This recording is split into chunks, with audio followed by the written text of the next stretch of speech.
সুন্দরবন সুন্দরবন বললেই কেমন একটা গা ছমছমে ভাব আমাদের মনের মধ্যে জেগে ওঠে।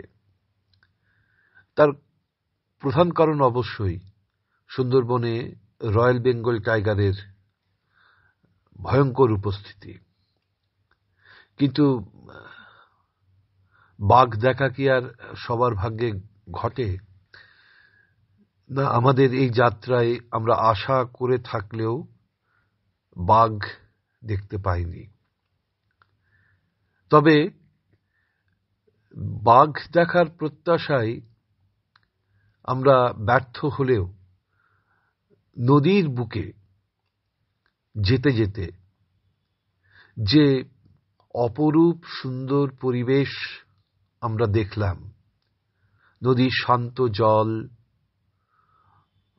স্বচ্ছ মুক্ত উদার আকাশ, এগুলি অবশ্যই নয়নাভিরাম। আমরা সত্যি খুব আনন্দ পেয়েছি। প্রতিদিনের ক্লেদ, গ্লানি, হীনতা, দৈন্যতা, ক্রূরতা এইসবের বাইরে জীবনের যে একটা গতিময় স্বচ্ছ প্রবাহ রয়েছে, সুন্দরবনের এই নদীগুলো দেখলে, এই নদীর বুকে যেতে যেতে আমাদের তার কথাই শুধু মনে পড়ছে। ভ্রমণবিলাসী আমরা সবাই কম বেশি, কারুর সুযোগ ঘটে, কারুর ঘটে না। কিন্তু তার মানে এটা নয় যে মনের মধ্যে সে যে প্রাপ্তির প্রতি আকাঙ্ক্ষা, টান, সেই টানটা আমাদের কোনোভাবে কমে যায়। আমরা এই ভিডিওটিতে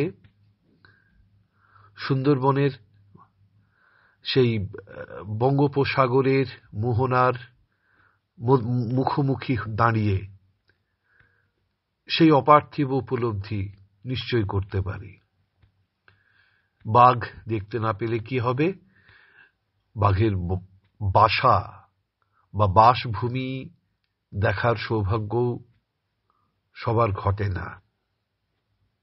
আমরা এই ভিডিওটিতে সেদিকেও তাকিয়ে থাকছি।